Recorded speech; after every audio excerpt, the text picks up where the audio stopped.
तारा Baral MCC खारेजीका निम्ति ज्यान जोखिममा पार्दै अनसनरत अवस्थामा रहेको स्थिति छ। प्रथम कदाचित उनको स्वास्थ्य अवस्था तलमाथि भयो भने उनी थप एकजना राष्ट्रिय स्वाधीनताको निम्ति शहीद बन्ने महिला बन्ने छिन् भन्ने कुरा राज्यले बुझ्न जरुरी छ।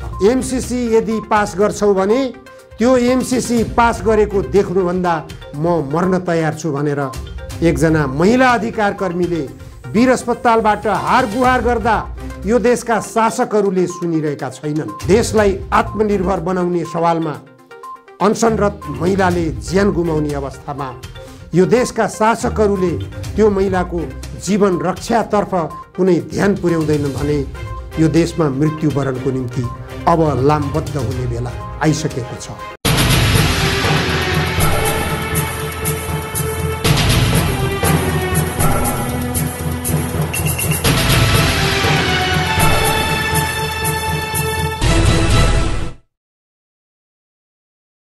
नमस्कार, जनधारणा खबरको युट्युब च्यानलमा यहाँहरूलाई स्वागत छ। आजको जनचासोको 250 श्रृङ्खलामा म उपस्थित भएको छु निमकान्त पाण्डे। आज 2078 साल माघ 21 गते। क्रान्तिकारी योद्धाहरू तपाईँ निर्धक्क अगाडि बढ्नुहोस्। तपाईहरुका पक्षमा म दृढतापूर्वक खडा हुनेछु। कुनै वैभव हासिल गर्नका लागि, कुनै व्यक्तिगत सत्ता प्राप्तका लागि होइन। बाँचेको छौँ हामी आदर्शका लागि बाँचेका छौँ। हाँसी हाँसी बढ्नेछौँ आदर्शकै लागि मर्नेछौँ। लडाइँमा लाग्नुहुन्छ भने इतिहासले धिक्कार गर्नेछ। मातृभूमिको सेवा गर्ने महान कार्यमा लाग्नुहोस्। अहिले बेला छ, धेरै राम्रो हिसाब किताब हुनेछ। राष्ट्रको लागि तपाईहरुले घात गरेको हुनेछ, राष्ट्रघात गरेको हुनेछ। बेलैमा चेतना आओस्। पैसाको भ्रष्टाचार गरेको, कमिसन गरेको पैसाको धाक नदिनुहोस्। मेरा समस्त योद्धाहरू पानी खाएर तिमीसित लड्नेछन्। मुखको खोक्रा खाएर तिमीसित लड्नेछन्। सिस्नुको खोले घोटेर तिमीसित लड्नेछन्। स्वाभिमान भनेको कुरा तिमी जस्तो भ्रष्टलाई थाहै छ। हिम्मत छ जनताका लागि बलिदान गरी तिमीसित गणतन्त्रको आन्दोलनमा कतिवटा जुलुसमा भाग लियौ। कुन कुनामा लुकेर बसेका थियौ, कसको भत्ता खाएका थियौ, हिसाब किताब साफ गर्ने गरौँ। साँच्चीकै हो सरकारले एमसीसी सम्झौता पारित गर्ने लगभग अन्तिम तयारी गरिरहेको सङ्केत भएको छ। सरकारको यो तयारीसँगै सडक गम्भीर रूपले तातेको छ। सडकमा एमसीसी खारेज गरियोस् भन्दै आन्दोलन सुरु भइरहेका छन्। आन्दोलनलाई अझै सशक्त बनाउने तयारीका साथ भोलि शनिबार संसद बाहिर रहेका सबै राजनीतिक दलका नेताहरू एउटा बैठकबाट गम्भीर निष्कर्ष लिने तयारी गरिरहेका छन्। प्रधानमन्त्री शेरबहादुर देउवा लगायतका सत्ता गठबन्धन दलका केही नेताहरू र प्रमुख प्रतिपक्षी दल नेकपा एमालेका अध्यक्ष केपी ओली लगायत केही बुद्धिजीवीहरू एमसीसी सम्झौता पारित नगरिए अमेरिकाले मार्ला कि भन्ने मनोआतंकबाट त्रसित भइरहेका छन्। यो मनोआतंकले उनीहरूलाई मारिरहेको छ। उनीहरू जिउँदै मरिरहेका छन्। अमेरिका एउटा लोकतान्त्रिक मुलुक हो। उसले जबरजस्ती कुनै पनि देशलाई आफ्नो नीति लागू गर्न सक्दैन। यसमा अमेरिकाले आफ्नो नैतिकतालाई पनि ख्याल गर्नुपर्ने हुन्छ। अमेरिकालाई यो सम्झौता हामीले स्वीकार गर्न सक्दैनौँ, यो नेपालको हितमा छैन, नेपालको हितमा नभएकाले हामी यसलाई फिर्ता गर्न चाहन्छौँ। हामीले यो सम्झौताका प्रावधानहरूलाई अध्ययन नगरेर दस्तखत गरिएछ। नेपाली जनताबाट यसको विरोध भएकाले यसलाई स्वीकार गर्न सकिएन भनेर जवाफ दिने हो भने अमेरिकी सरकारले हुँदैन, तिमीहरूले दस्तखत गरिसकेका हुनाले यो स्वीकार गर्नै पर्छ भनेर दबाब दिन सक्ने अवस्था हुँदैन। तर नेपालका नेताहरू यसलाई अस्वीकार गरियो भने अमेरिकी सरकारले हामीलाई मार्छ, सद्दाम हुसैन बनाउँछ भन्ने त्रास भइरहेको छ। यसैबीच एमसीसी सम्झौता पारित नगरियोस्, यो राष्ट्रघाती सम्झौता छ। यो सम्झौताले नेपाललाई अमेरिकाको उपनिवेश बनाउँछ। यो सम्झौताले नेपालको जलसम्पदा भारतको कब्जामा पुर्याउने छ। एमसीसी सम्झौतामा लेखिएका शर्तहरूले नेपालको कानुन र संविधानलाई अमेरिकाको कानुन मातहतमा राख्दछ। नेपालको सरकारलाई एमसीसी सरकार बनाउन खोजिरहेको छ। नेपालका प्राकृतिक सम्पदाहरूमा अमेरिकाले आफ्नो कब्जा जमाउन खोजिरहेको छ। एमसीसी सम्झौतालाई खारेज गरियोस् भन्ने अनुरोधका साथ, अन्यथा म आमरण अनसन सुरु गरेँ भनेर विगत 81 दिनदेखि आमरण अनसनमा बसेकी महिला अधिकार कर्मी, एमसीसी खारेज अभियानकी अभियन्ता तारा बराल वीर अस्पतालको आईसीयू कक्षमा विगत 81 दिनदेखि अनसन बसिरहेको अवस्था छ। सरकारले उनको अनसन तोडाउनको निम्ति 44औं दिनमा गृह मन्त्रालयका सहसचिव मुकुन्द प्रसाद निरौलालाई पठाएर एउटा सहमति गर्न पठायो। नेपाल मानव अधिकार र महिला अधिकार आयोगको पहलमा समेत यो सहमति बनाइएको थियो। तर सहमति पत्रमा जे लेखियो त्यसको विपरीत काम भयो। सहमति पत्रमा के लेखियो? गोलमेज सम्मेलन मार्फत एमसीसी सम्झौता लगायत तारा बरालले मागपत्रको रूपमा प्रस्तुत गरेका सबै मागहरूलाई गोलमेज सम्मेलनमा छलफल गर्ने र यो विषयमा साझा दृष्टिकोण बनाउने गरी तारा बराललाई 44औं दिनमा अनसन तोडाइएको थियो। जुस खुवाएर त्यो अनसन तोडियो पुस 14 गतेको दिन। तर त्यसको 4 दिनसम्म पनि गोलमेज सम्मेलनको कुनै तयारी नगरिएका हुनाले तारा बरालले पुस 18 गतेदेखि मेरो अनसन जारी भयो। अब म फेरि अनसन सुरु गर्छु। मसँग मेरो अनसन तोडाउने क्रममा 44औं दिनमा जुन बदमासी गरियो, जुन आश्वासन दिइयो, त्यो आश्वासनलाई कार्यान्वयन गर्नेतर्फ सरकारको ध्यान पाइएन। सरकारले त्यसतर्फ दृष्टिकोण दिएन।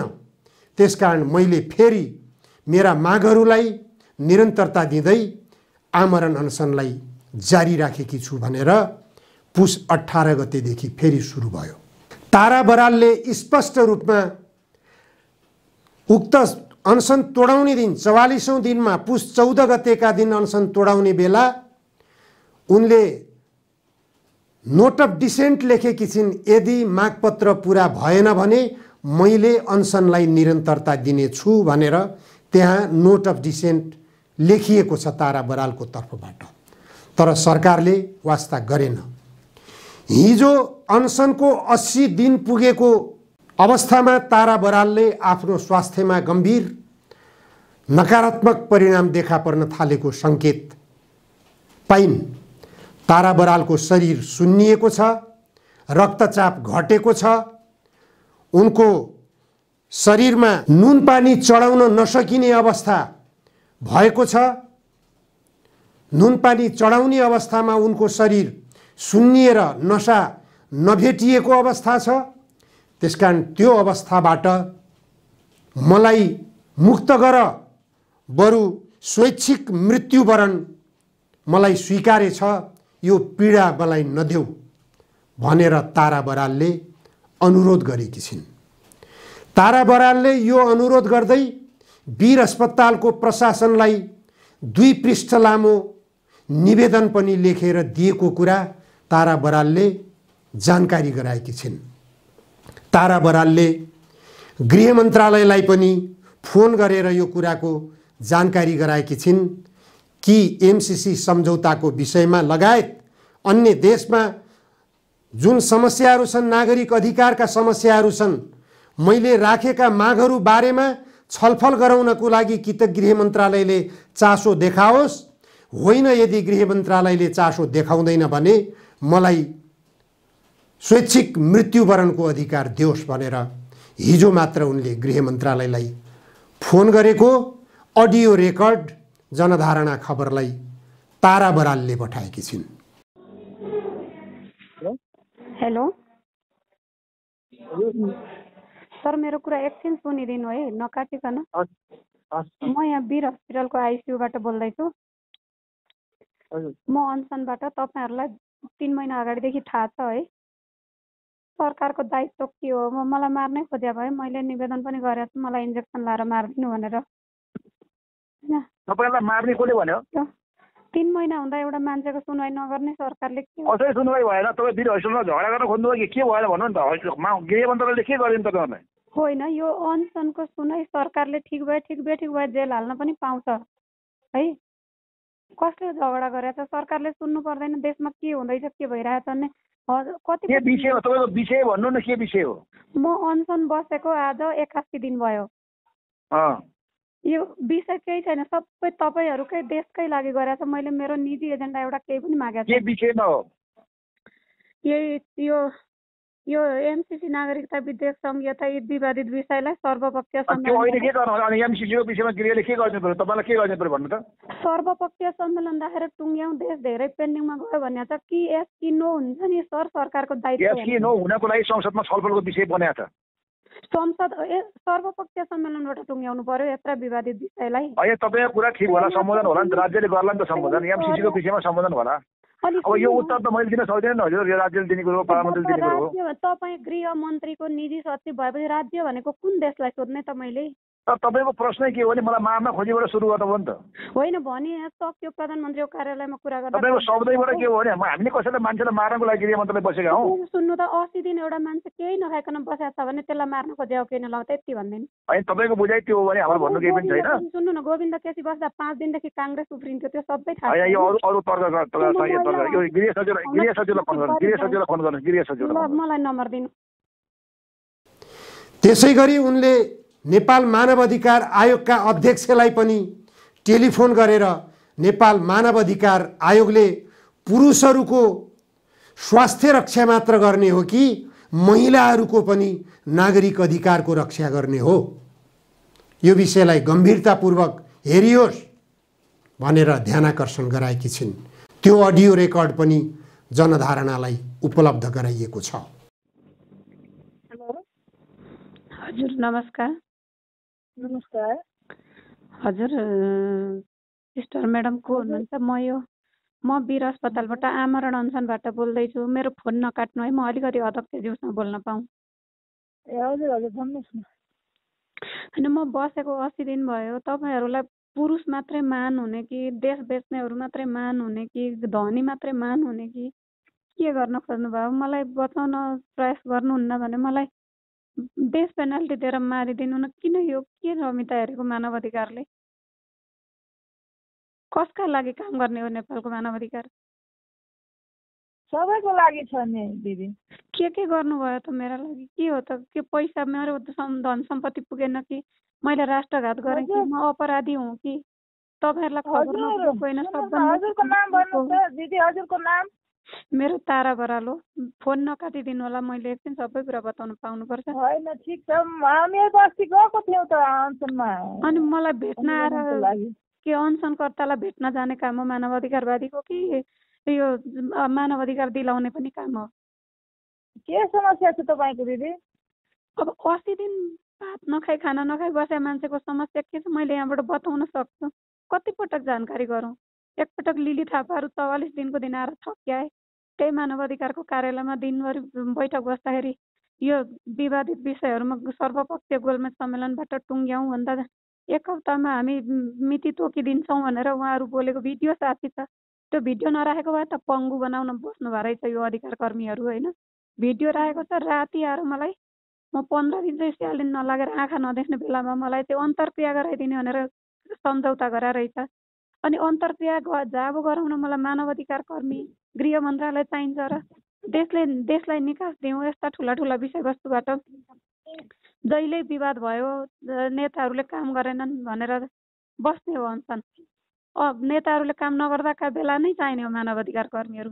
यस्तो सरकार भएका बेला नबस भन्ने होइन, अनुकूल सरकार भएका बेला हामी आफै बस्दैनौँ। सरकारले काम गर्छ, सरकारले काम गरेन भनेर बसेको, सरकारले जनतालाई हेर्दैन भनेर मानव अधिकार आयोग स्थापना गरेको, जनताको पसिना खर्च मात्रै। आखिर मलाई एउटा 80 दिन एउटा नारी मरेको हेरेर बस्नुहुन्छ रमिता भने कसका लागि हो तपाईँहरू? भेट्न आएर हुँदैन नि, काम गर्नु परेन? भेट्न त हजारौँ आए मान्छे, किन तपाईँहरू नै चाहियो र?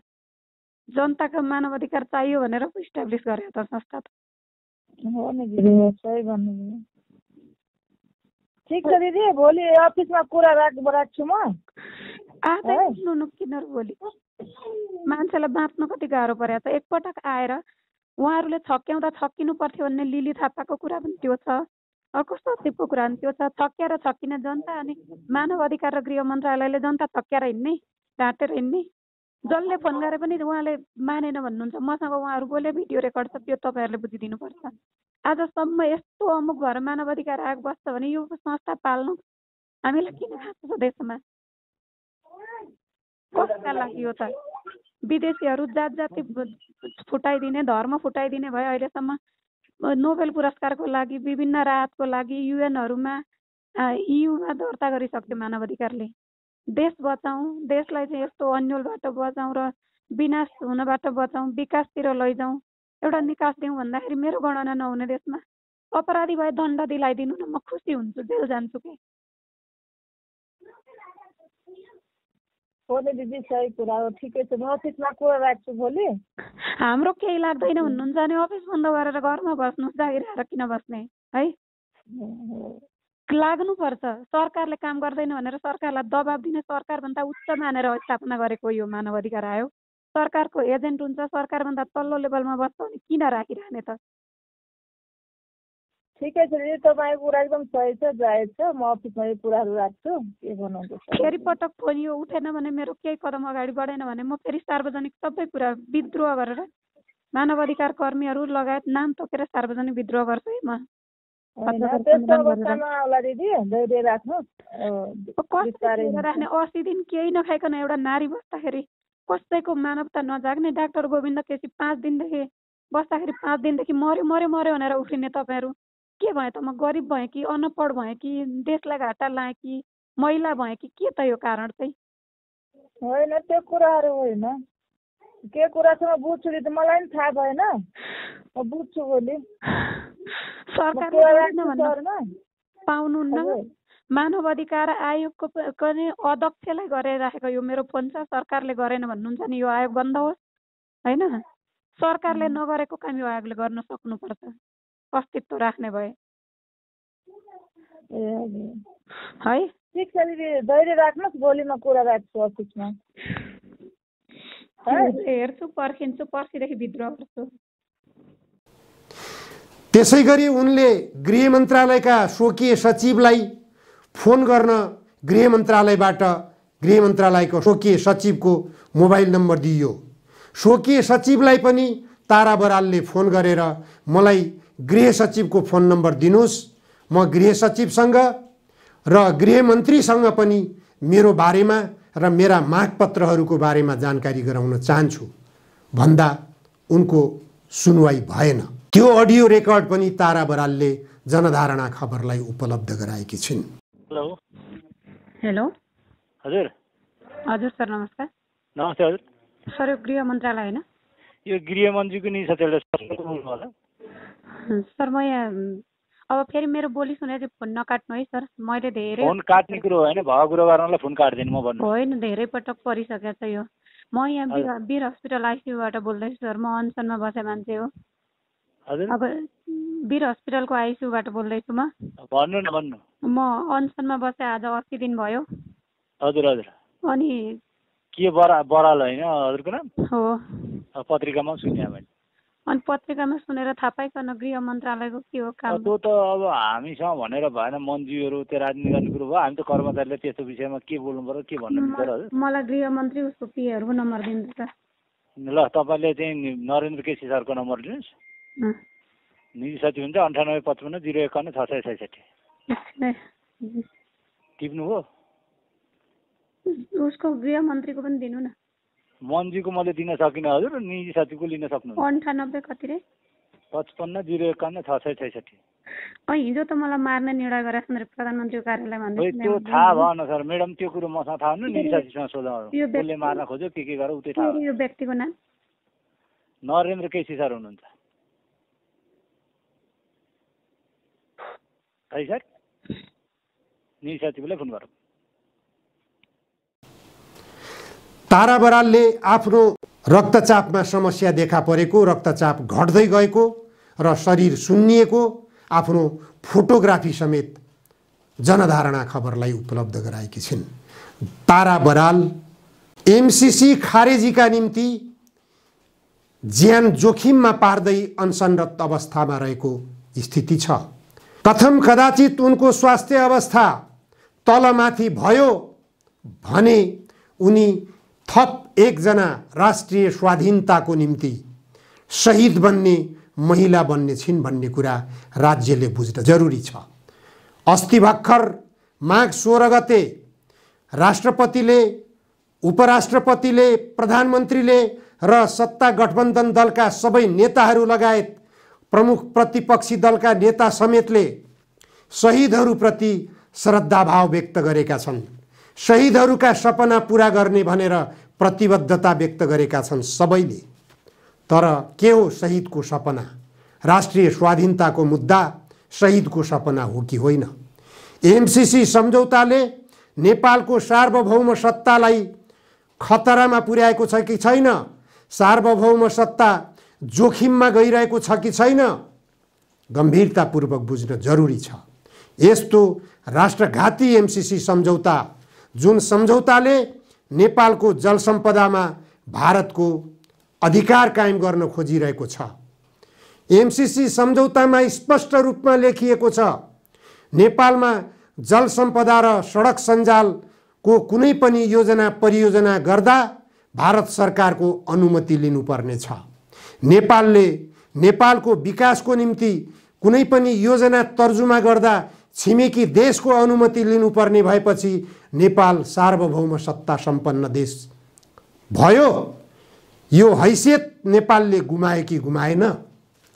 अनि नेपालमा अमेरिकाको एमसीसी कानुन जब लागू हुन थाल्छ र अमेरिकाले त्यो कानुनमा संशोधन गर्ने जति पनि भोलिका प्रावधानहरू छन्, ती प्रावधानहरूलाई पनि नेपाल सरकारले मान्न बाध्य हुनुपर्ने छ भनेर एमसीसी सम्झौतामा लेखिएको छ। त्यस अवस्थामा नेपालको असंलग्न राष्ट्रहरूको सदस्यको हैसियत कहाँ रहन्छ? भोलि अमेरिकाले कुनै हाम्रो छिमेकी देशसँग युद्ध लड्न चाह्यो र युद्ध लड्ने सोचका साथ नेपालमा प्रवेश गर्न थाल्यो भने त्यस अवस्थामा नेपाल सरकारले अस्वीकार गर्न मिल्ने छैन। एमसीसी सम्झौतामा उल्लेख भएको यो शर्तले नेपाललाई बाँध्नेछ, अमेरिकाको कानुनमा बाँध्नेछ, अमेरिकाको संविधानमा बाँध्नेछ। अमेरिकाले भोलि संशोधन गर्ने कुनै पनि कानुनमा पनि नेपाल बाँधिन बाध्य हुनुपर्नेछ। यसरी अमेरिकाको उपनिवेश प्रष्ट रूपमा नेपाललाई बनाउन खोजिएको छ। यस्तो सम्झौता खारेज गरियोस्, यस्तो राष्ट्रघाती सम्झौता फिर्ता गरियोस्, अन्यथा म मर्न तयार छु, म आमरण अनसन बस्छु भनेर बसिरहेकी महिला स्वास्थ्य अवस्था गम्भीर बन्दै गइरहेको छ। मलाई स्वैच्छिक मृत्युवरणको अधिकार देऊ, एमसीसी यदि पास गर्छौ भने त्यो एमसीसी पास गरेको देख्नुभन्दा म मर्न तयार छु भनेर एकजना महिला अधिकार कर्मीले वीर अस्पतालबाट हार गुहार गर्दा यो देशका शासकहरूले सुनिरहेका छैनन्। अर्को एउटा शहीद नेपालमा थप्न तयार भइरहेका छन्। भर्खरै शहीद दिवस मनाइएको यो देशमा यो देशका शासकहरूले, यो देशका लोकतान्त्रिक आवरणका नेताहरूले के हेरिरहेका छन्। मानव अधिकार भनेको के हो? मानिसले कुनै माग राखेर, आफ्नो स्वार्थको कुनै माग छैन उसको, राष्ट्रिय स्वाधीनताको सवालमा, देशको सार्वभौम सत्ताको सवालमा, देशको असंलग्न राष्ट्रको हैसियतको सवालमा, देशको पञ्चशीलको सिद्धान्तको हैसियतको सवालमा, देशको जल सम्पदालाई बचाउने सवालमा, देशलाई आत्मनिर्भर बनाउने सवालमा अनसनरत महिलाले ज्यान गुमाउने अवस्थामा यो देशका शासकहरूले त्यो महिलाको जीवन रक्षातर्फ कुनै ध्यान पुर्याउँदैनन् भने यो देशमा मृत्युवरणको निम्ति अब लामबद्ध हुने बेला आइसकेको छ। जनयुद्ध हाँकेका बाबुराम भट्टराई, प्रचण्ड लगायतका पूर्व माओवादीका नेताहरूले यति बेला ध्यान दिन जरुरी छ। तपाईहरूले 40 बुँदे मागपत्र तत्कालीन प्रधानमन्त्री शेरबहादुरको टेबलमा राखेर जनयुद्ध सुरु गर्नुभएको थियो राष्ट्रिय स्वाधीनताको निम्ति। 17,000 नेपाली जनताले रगत बगाएको यसैको निम्ति हो। अब आत्मसमीक्षा गर्नुस्। तारा बरालका माग यदि गलत छन् भने उनलाई कारागारमा लगेर थुनिनुपर्छ। तारा बरालका माग यदि सही छन् भने उनका मागहरूलाई सम्बोधन गरिनुपर्छ र राष्ट्रिय स्वाधीनताको सवालमा देशले, राज्यले गम्भीर निर्णय लिएर अगाडि बढ्नुपर्छ। देशलाई आत्मनिर्भर कसरी तुल्याउने, विदेशिएका नेपाली युवाहरूलाई देशभित्र रोजगारी सृजना गरेर कसरी फिर्ता बोलाउने भन्नेतर्फ सोच्न जरुरी छ। देशको हित सोचौँ, नेपाली जनताको हित सोचौँ, नेपाली नागरिकहरूको जीवन रक्षातर्फ राज्यले ध्यान पुर्याउनुपर्छ। तारा बरालको त्रुटि छ, गल्ती छ भने उनलाई दण्डित गरिनुपर्छ, उनलाई कारावासको सजाय दिनुपर्छ। यदि उनको गल्ती त्रुटि केही छैन भने उनका मागहरू किन सम्बोधन नगरिने? यो प्रश्न अहिलेका सबै सत्ता सञ्चालक दलहरू सामु तेर्सिएको छ। गम्भीर हुन जरुरी छ। हस्, आजलाई यति मात्र। धन्यवाद।